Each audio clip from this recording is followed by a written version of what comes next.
was listening to Unity in Epistemology and Ethics. I'm always laughing when he's talking. He's got such funny examples. Just when you replied to me, I laughed also when you gave the example of you can predict that you're going to eat tomorrow, but it's harder to predict that you're going to eat a cheeseburger. And Yeah. Peikoff has similar examples, like he's talking about Pythagoras, and he's like, well, Pythagoras says you can find numbers in bananas and stars. There's all these Yes, examples. I'm just constantly bursting out laughing. So I he's know. great. Like you said, he's great to listen to. In this lecture, he talked about reification, which I've heard of, but I honestly had no idea what it meant. And he said it's like when you abstract away some aspect of reality and it's not connected to anything else, and it's like you make the abstraction real. That's sort of what I got is what he's Yes. saying. And so what, can we add more meat to that? Because I sort of get it, but I'm not. Well, one way I think of it as reification is making something abstract concrete. I mean, something that couldn't even be concrete. It'd be more like Greek gods, like a god of honesty or a god of psychology or whatever term it was. It's like a god of Okay. consciousness too. Like all the sub gods. It's like saying, I mean, they might be deliberately doing metaphorical, but it would be like making a concept like anger into something literally real that you could see and touch and observe, and treating it as if it's like that. Like imagine treating like justice in the same way you treat the color red. I mean, you can't see justice, but treating it as if you see it literally would be a dangerous thing to think. Right. Is this more of a technical philosophical thing, or is this do people do this a lot, like day to day? I don't see it used that much, the Yeah. term, and I don't even think seeing people do it happens that much. Yeah. But I think it's something to be aware of if you think you're making an error about something, or I think it can happen with some concepts more easily. I think especially with like the concept rights, I think that can happen sometimes. So in The general, I don't think it happens reification, much. you mean? Yeah, to treat it as rights as something absolute and concrete and observable, which like the color red, which wouldn't be quite right. So I think it depends on the concept. Yeah. I think it's when we think about deal with really abstract fields, there's a risk of it. But day to day, it probably doesn't happen much because your day to day, you're more on the perceptual level anyway. Just naturally, it's nothing wrong with that. But when you need to go abstract, that's when it could arise. What's the example of someone, can you think of instances where someone, just so I can paint what it looks like when someone was treating rights as a reifying rights? Let me see. I'm trying to think of a good example.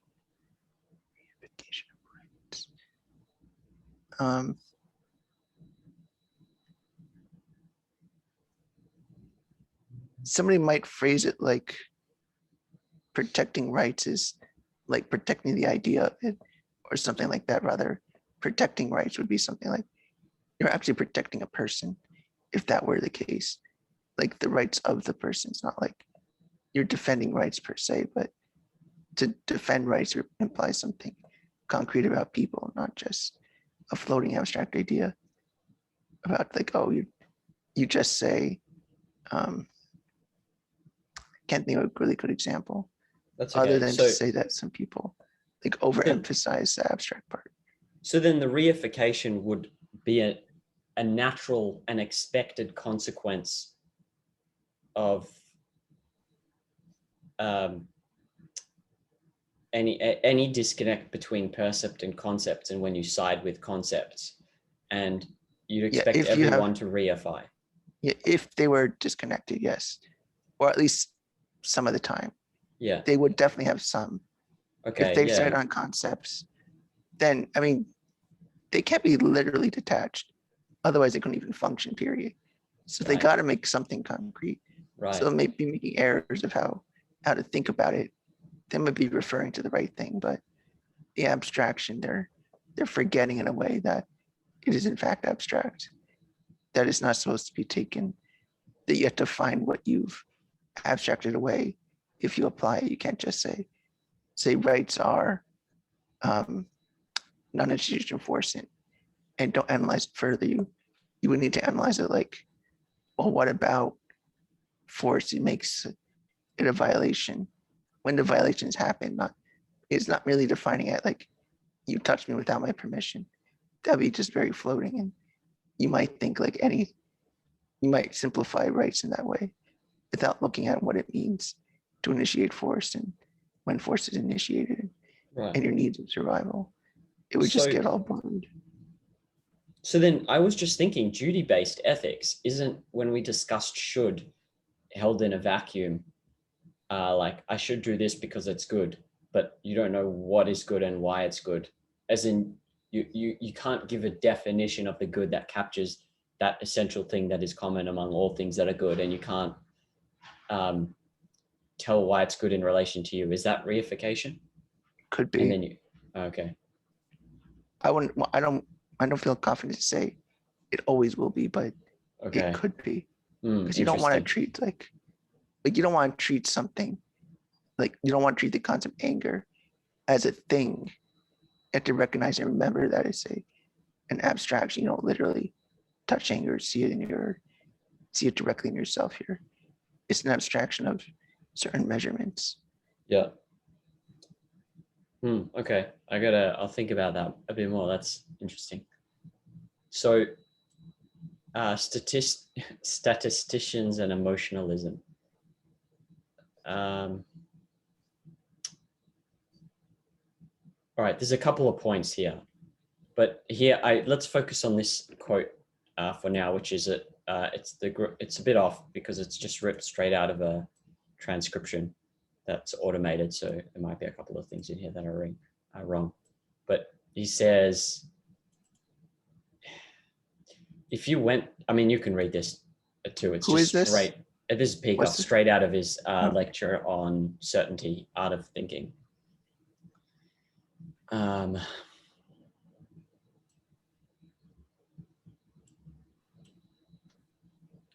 So he's saying like you need a basis to hypothesize epistemological possibility. And there's a couple of issues in here that I wanted to look at, but for now, I just want to focus on the latter thing, which is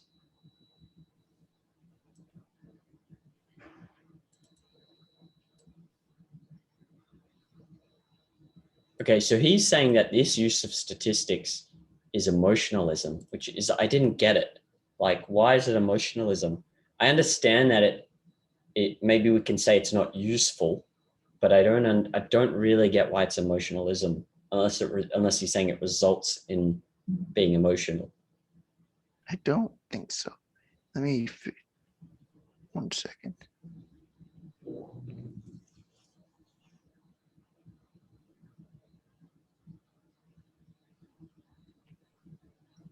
I think Peikoff is claiming that because there is no real justification in terms of epistemology or evidence or a basis, then the only reason you could have is something emotional, say terror. You're just saying your sheer fear of such a situation is what brought it on, rather than any evidence to say so or justification that you had.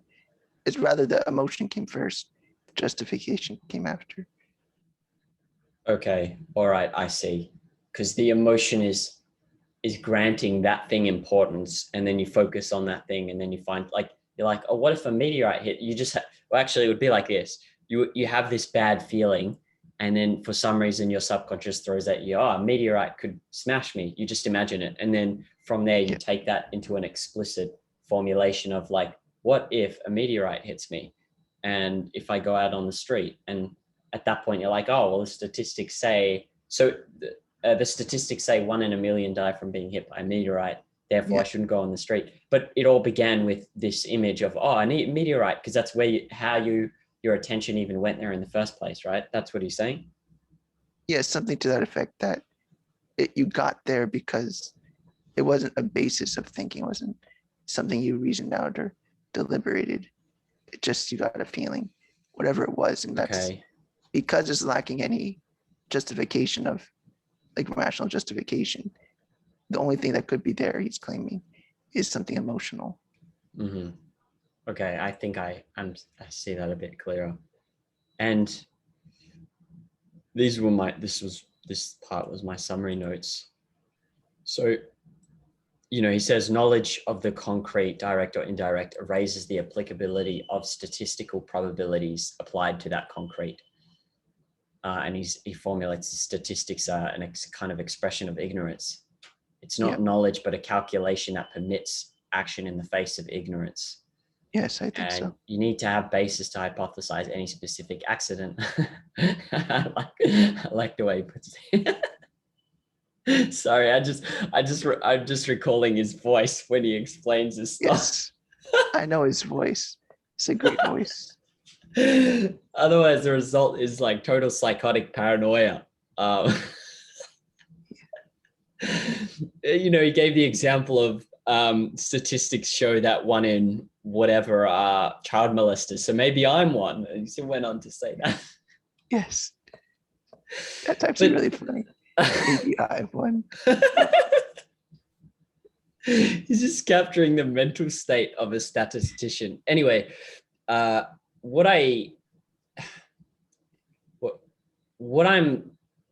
don't get this. Okay, so when he says there's if we take a statistic, 1 in a million people get hit by a meteorite. Yeah. And so when we say it's an epistemological, we say like the statistic is still, I'm just trying to get my head around how to capture this. To say it's not an epistemological possibility is simply a matter of, is this knowledge productive or not? Like if you go that route, it's not that those things don't happen, and it's not that you won't get hit by a meteorite, but it's just to even entertain that thought on principle would throw you into this paranoid state, is what he's saying, right? Like it's not that it won't happen, it's that there's no, you shouldn't even be, you should be suppressing any thoughts that relate to that when there's no basis for them. Because if in principle you follow that pattern in the rest of your reasoning, then you're walking down the street and what if wind blows this sign down and hits me in the face? Yeah. Like it's infinite. There's infinite things you must think about. So it's more if I'm thinking about it correctly, it's not that it won't happen, it's that you shouldn't think about it, and you shouldn't think about it because like on the level of method of thinking, it's not productive. That's my understanding of it. Well, I would even go as far as to say it's cognitively meaningless to predict something like 1 in a million chance. Like it doesn't mean anything. It's just a sheer statement. What I mean by it doesn't mean anything. It's not an impact that should alter your behavior, your thinking, your evidence, your understanding of truth. Right. I mean, just that it's 1 in a million is not in itself telling you anything. You might be able to come to some conclusion about it, but in this case, in this instant, there's no basis or reason to even be talking about it. It's really just in a sense, it's arbitrary. But I mean, it could happen, yes, in the sense that it's literally conceivable. It doesn't contradict reality, but it has no use as far as what does it do for cognition? What does this do for unity economy? Right. Is it help us divide up reality better, to understand it, or to even get closer to discover the truth of something? It doesn't, you're not really getting at anything. So it's meaningless in that sense. Right. So maybe I get confused because there's different senses of the concept would or could, because could be epistemological, it could be metaphysical. Right. If it's metaphysical, then I've understood that to mean that it's like, no, I don't need, now if I use possible, that doesn't work, but there's a potentiality inherent in the nature of things that under certain conditions can cause this thing to happen, but you need to show that the conditions are present and there to cause, you need specific reason to think that those conditions are there. Right, or at least within objectivism. That's what I think Peikoff would mean by epistemological possibility, because epistemology and objectivism has a great deal to do with cognition, the utility of those concepts. And right. clarity and efficiency of thinking. But okay, let's take that meteorite example. So I'm not I don't even admit the thought, but if I were to admit the thought, I would say all I'm saying is I'm not saying it won't happen, and I'm not thinking about it. That seems to be how I'd formulate my thinking on this, because in principle, to entertain the thought is to just basically destroy your thinking method, because you do go into psychotic paranoia after that. Probably, yeah. So I mean, yeah, go ahead. What do you think of that formulation? So it's not, if I had to say something about it, it would be, I'm not saying it won't happen. I'm saying I'm not going to think about it because it's not relevant to cognition. There's no specific reason I can think of to expect it, especially something concerned where you can't. Okay, so I get there are things where you can account for the factors that are causally relevant, but I'm speaking of something that maybe you can't, like let's say a meteorite, which maybe there are factors that you can't account for. So in that case, it's metaphysically possible. So if I had to formulate a statement, what do you think of that one of, I'm not saying it won't happen, but I am saying that as a method of cognition, this is an irrelevant thought. I agree with that. Yeah, okay. The only reason I'm even saying it's epistemological or it's not epistemologically, or let's say the meteorite's not worth considering. It's like there's nothing more you can say about it. Okay, there's 1 in a million. Like, can't do anything about it. I have no evidence that the conditions will be met. I'm not even assuming conditions. I'm just saying it could happen. So without even any conditions, even without any basis to say when it might happen, and no even justification that's controllable, then it's just a pointless claim. It's no use thinking about it. It does functionally nothing for you. Right. And as you pointed out in your reply, that so if one is considering what is a metaphysical possibility, then it might be in the form of fiction. If you're imagining, what if a meteorite hit Earth? How would humanity recover, or whatever? It might be something like that, right? Yes. Okay. And it gets tricky when you try to talk about like evidence for things that you're not sure that happened. I mean, let's say there was a war in Mexico, like in 300 BC, that we're not sure, but it might have happened. What way can you say it really did happen? Like things like that. You mean, war could occur, I think wouldn't that just be an epistemological issue of the evidence? Right. The evidence of, artifacts, records, archaeology discovering evidence of war, like, they find a skeleton, it's got a damage to its skull or something. Yeah. Or what I mean to say is more that just because war is possible isn't even enough to say that therefore it's good to assume that there was a war. It's like it's just because it happened once in the past doesn't mean how many times it happened, or things like that. It doesn't on its own provide evidence. Just you have to go take a step further to talk about can you say something that in fact demonstrates that it happened, besides just that wars have happened in the past.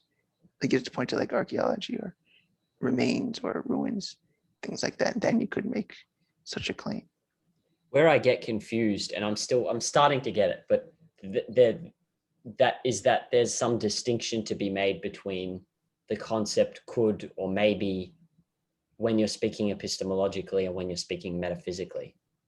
That's what I guess the confusion would come from an omniscient context, which everyone has. And I think he even said it, and I recognize it in myself as like certainty as the standard for certainty as omniscient. I definitely hold that subconsciously, but that's where that confusion comes from. But I find a confusion between, the could, possible, maybe in an epistemological sense and in a metaphysical sense confusing. Yeah, I've also seen the words like logical possibility for metaphysical possibility. It depends on the person. Yeah. But I mean, as long as we reason it out, we can make the distinctions. Some might talk about conceivability. It's conceivable that a meteorite can strike the Earth Yeah. today and hit you, but it's not really, there's no basis to say so. Right. Right. And when people, do you know, when people speak and they say, when they entertain hypotheticals, like maybe this will happen, or maybe a nuclear war will happen, or whatever, like, how do you know if they're speaking? I guess to know if they're it's hard, like, it's hard to tell when they speak. I assume it's in an epistemology. I don't even know if I don't think they make that distinction, but it's hard to tell if they're speaking in terms of a potentiality inherent in the nature of some specific thing, or if they're speaking because they think there's evidence for something.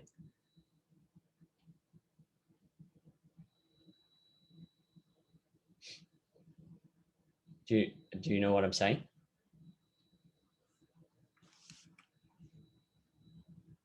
Yeah. Did you catch that? Like, it's hard to make the distinction between when people are speaking, if they're speaking of metaphysical or epistemological possibility. Not that they would think in those terms, but I'm sure implicitly that there is a distinction. Probably. I guess that would be just on context. Yeah. Like, why are they even talking about it? Right. Like, if you join in the middle of a conversation, it's not like you could really figure it out. Yeah. I find this area particularly exciting because I feel like there are so many applications to psychology, actually, and to people's thinking methods. In clinical, And for sure. I think I told you this, but I keep remembering the conversation I had with my friend many years ago. It's like 7 years ago, and he was just starting a business. Did I tell you this? I don't think so. And I asked him, he was hiring someone, and I said, what if they steal your secrets and they just you told me this. and they go and start other businesses, and then you're done?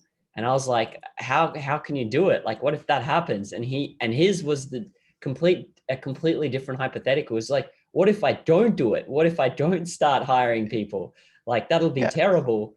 There's such a big risk. And those two hypothetical, and look, his success is insane. And so you make a comparison, you think, multiply those hypotheticals over a lifetime. And I don't know, I feel like this is, anyway, so in short, this is a kind of very substantive treatment of a topic that I think in psychology is probably not, it can't be treated in this substantive way without the philosophy. I think so, yeah. But you need to have some stance on epistemology to even treat that, I think. Yeah. Like, to really get at it, to actually ease the person, because probably it's originating in some philosophical issue in the person, because they honestly don't know how to treat these issues of possibilities. I'm just thinking now, take someone who goes into a psychologist's office and he's like constantly has images of, well, I mean, there's different levels, obviously, but let's say someone reasonably, like, not extremely neurotic, but has a neurosis of like, okay, I imagine sometimes meteorites hitting me and I get scared and I have these images, and the psychologist might be like, well, you should dunk your head in a water tub that's cold for 30 seconds and hold your breath. But like, there's methods to, there's specific methods, but no one's going to be able to get underneath all that and identify that the issue is one of epistemology. Right. Okay. I do want to mention 2046 linked like 2 papers. I saw kind of dense. I was going to ask you about that, because when I see that, it's not that my eyes glaze. It's like, oh shit, I will try read both of them, and maybe we can go through it together then. But I briefly dense. looked, and it looked, yeah, in a way that to get any deeper, that's the only way to do it. I mean, there's no deeper, I think, unless you get the more finer distinctions and finer papers. Like, you get the idea of like what's just metaphysically possible, and you get the idea of cognitively useful, but there's maybe even narrower distinctions that we could make. All right. I feel like this is I'll definitely go through them. I think this is a good, interesting, fascinating area with huge applications. So let's see. And then I started going into what if statements, like what if statements could be, when I think about it now, I was like, well, what does it translate to? Is it an admission of metaphysical or epistemological possibility? And now I'm thinking it could be either one. You Yeah. can entertain a hypothetical what if as purely in a metaphysical sense, but also in an epistemological sense, I think, Yeah. because you may have some evidence of something happening, right? And so in that case, you would consider, in this scenario that this happens, what would I do? I'm not sure about what if, because say I'm thinking metaphysical possibility. Say airplanes crash sometimes. I mean, it happens, but I don't usually think of metaphysical possibility as like, what if the plane crashes? Like, yeah, it's metaphysical, but I would say the question itself implies a question of epistemological possibility. You're asking like, could this even happen? Like, would this happen in reality right now? Or would it happen given this Yeah. context? Oh yeah, you're right. Like you couldn't be entertaining the hypothetical, what if the plane crashes? If it was, well, actually, if you're writing a book and there was a plane ride that took there was a plane ride that took Joe Biden to Iran, or no, maybe not Iran, but there's a plane ride that took Joe Biden to Russia, and then someone entertained, what if it had crashed? So if you're looking at it in past tense, and you want to write a book or novel about it, going back to your fictional example, Oh, then sure. maybe, but yeah, I agree. Perhaps. If in most situation, it's probably representing an epistemological possibility, because otherwise, why would you be considering in the first place? Yeah, or you can call it like a logical evaluation or epistemic evaluation, anything like that, because Right. you're acknowledging that it's a evaluation of the evidence or an attempt to. And I guess you could also substitute imagine for what if, because a what if is kind of like a command. Imagine in this thing that would happen, what would the consequences would be, which is the same as what if X happens, what would the consequences be? So I'm just looking at doing, I found it really helpful when Peikoff said every question reduces to what is, how reduces to what is the method. I found that that approach to reducing, how was what is the, oh no, how was what is the process, where was what is the place, and when was what is the time. I'm not sure if you're still there, but Yeah, I just got back. okay, cool. Did you hear what I was saying though? I think so. Okay, I'll go over it again. It's cool. So the reason I was trying to reduce this was because I found it really helpful when Peikoff reduced like how he said every question reduces to what is it. So how reduces to what is the process, where reduces to what is the place, because it's very clarifying in my own thinking when I'm then using those words. So I was trying to do that with what if, but Yeah, who, I what, where, when, don't. why. Who, what, where, Yeah, when, why. right. Another distinction I was making was say when you had aliens land on Earth and looking at, they saw water, how would they figure out what water is as opposed to some other liquid, or how do they determine what it is? And I don't know what I'd call that necessarily, but I could say that in that situation, we aren't just trying to analyze like, might this happen in the near future? We're just trying to think of what would need to go on if we were creating a concept water. It's not so much like an epistemology, like it's not really a valid consideration in any reasonable situation, but you're just trying to set a context, which isn't realistic, but realistic enough for the question you're asking. How do you induce a concept like water? I mean, we can only figure that out, I think, if we imagine a situation where somebody didn't have the concept but was an adult. And I don't think there's any other way to do it. You just reminded me there was a thread. Actually, by complete chance, I just found a thread titled the same, metaphysical probability versus epistemological probability. But I was looking for something else where, this is from many years ago, I found it, which relates to what you're saying. Let's see if I can find it. Where did I put it? Oh, there we go, certainty. It was counterfactual hypotheticals, and David Oden. I'll paste it Yes. in the chat. Hypothetical or counterfactual, yeah.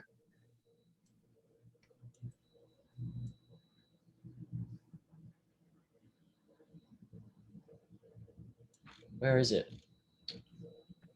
I'll have to find it later because I'll be scrolling through text. But basically, I think it was David or someone else was saying that, when you're considering these metaphysically, when you're considering hypotheticals, so what is metaphysically possible, then one of the issues you can run into is that you can basically consider the details infinitely because you're trying to, okay, so are these aliens, are they water-based? How do they survive without water? Because, there's water running through our body. So what, if they didn't have water, what would they be based on? And if they never saw water, you know what I'm saying? Yeah. You can start considering the scenario in infinite detail. Yeah, that could happen. Yes. But it's just a matter of being careful. I guess knowing what you're doing could be dangerous, basically. The danger of hypotheticals. Well, it's good to think about them and to be explicit in them. Otherwise, you're just coasting on whatever automated methods of thought you had before.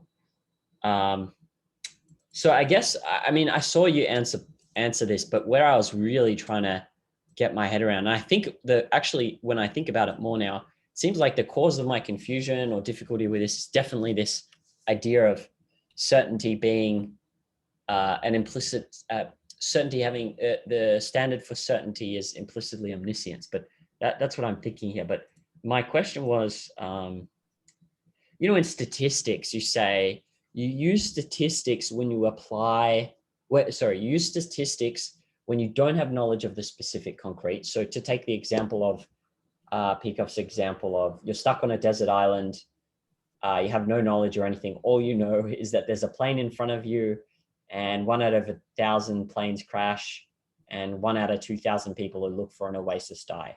And so you go look for an oasis because you know nothing else. That was his example, right? I remember that one, actually. Oh, you do? Okay. You have a good memory. So I was thinking, okay, so statistics is applicable to concretes of which you have no relevant knowledge. And so in a sense, isn't metaphysical knowledge of possibility, you could think of it like a form of, it's almost like, just like statistics is applied to things of which you have ignorance, metaphysical knowledge of possibility could be applied to things of which you have ignorance of the unknown causal factors. The only reason you don't apply that knowledge or use it is that it would throw you into a paranoid state. That's it.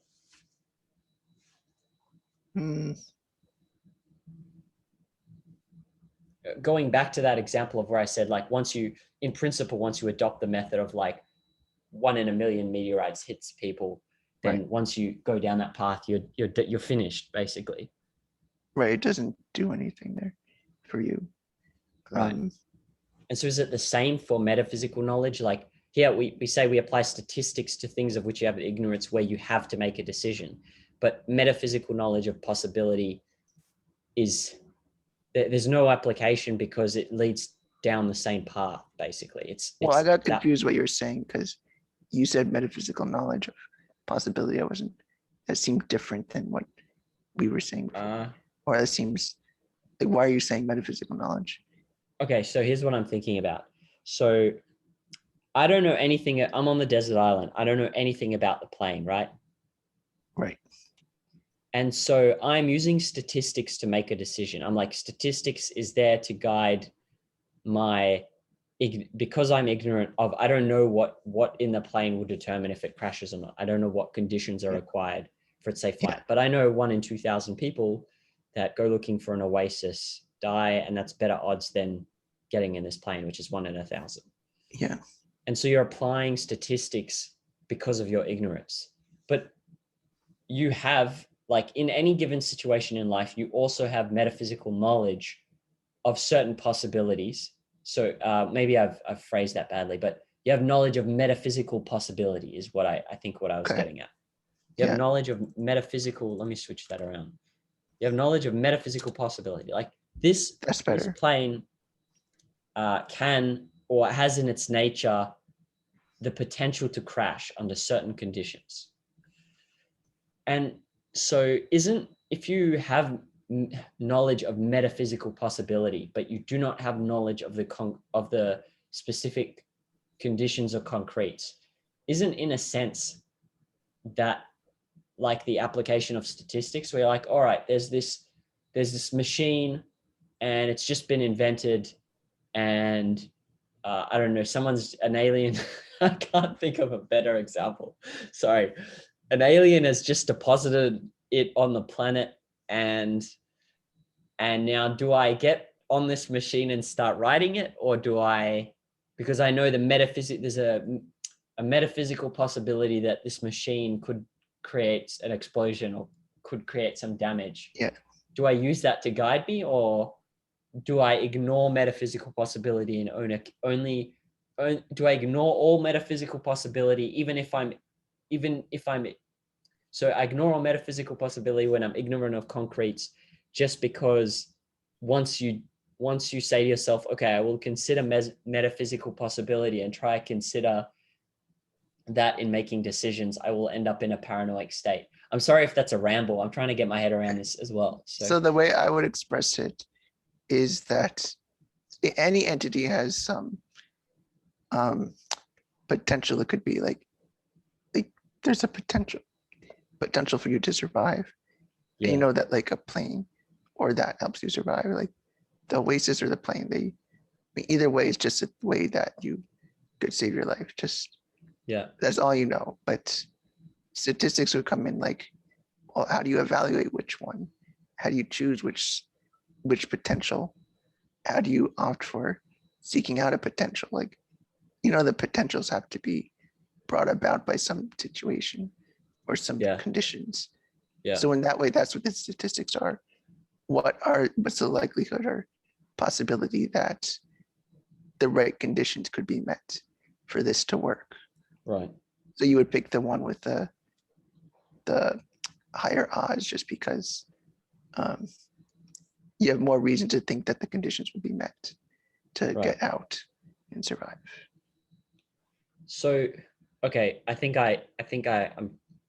I'm maybe getting a bit clearer. So basically, statistics is epistemic knowledge, but you can't, or incomplete knowledge, or it's an epistemic recognition that you've not reached certainty. It requires an evaluation of the evidence, and you conclude that I'm not yet certain, therefore I need some statistics.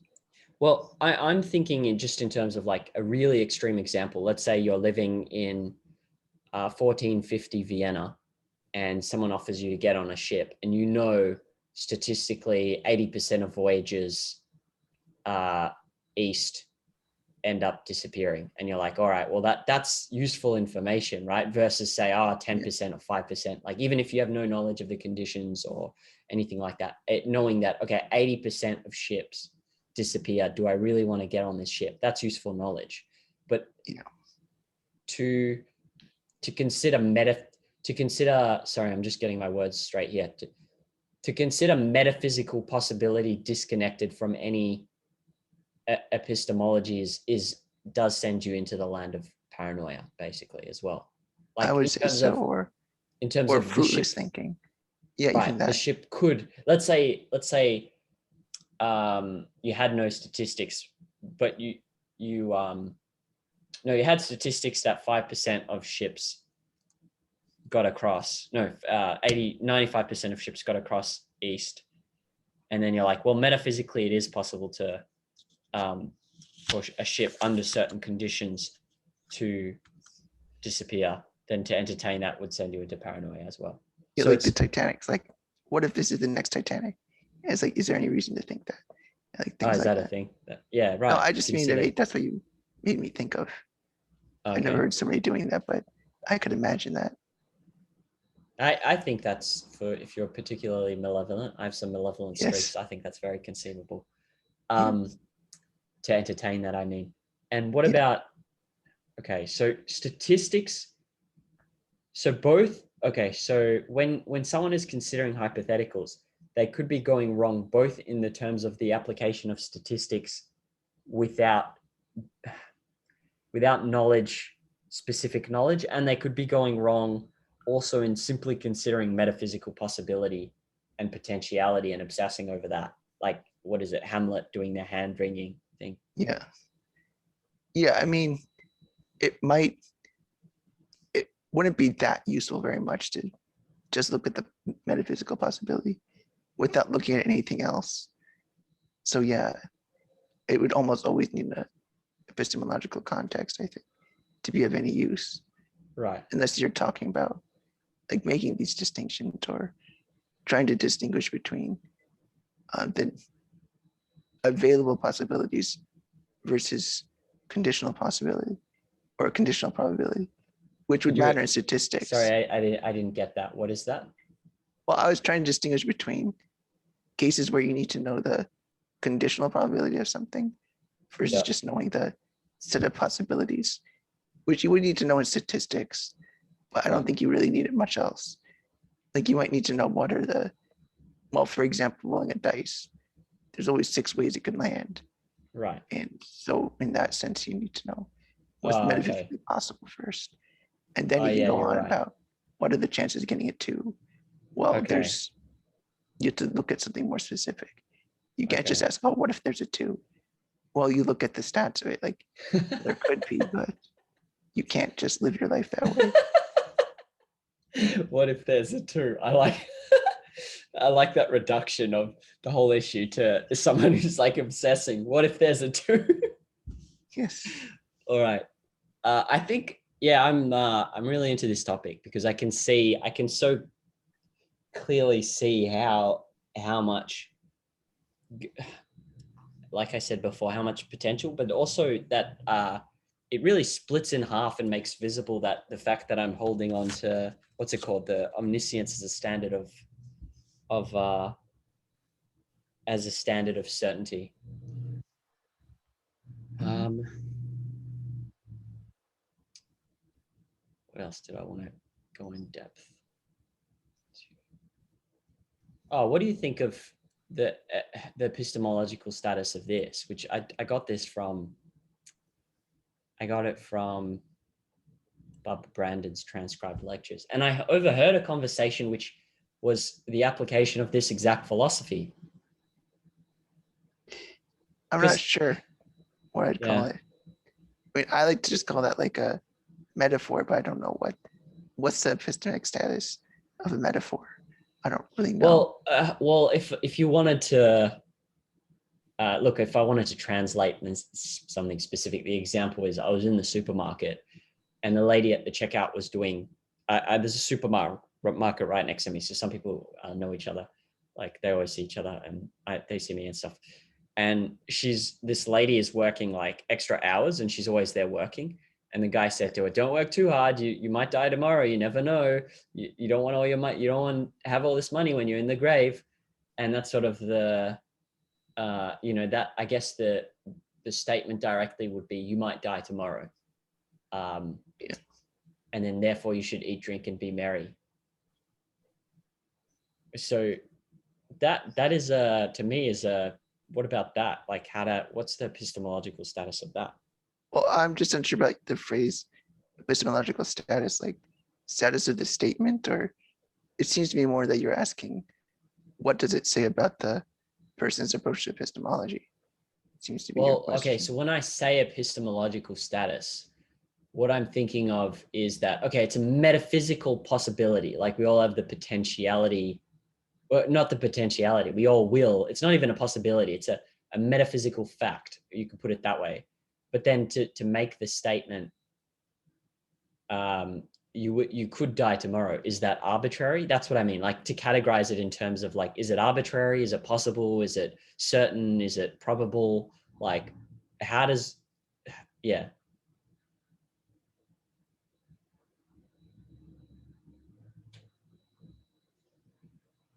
Oh, you dropped out.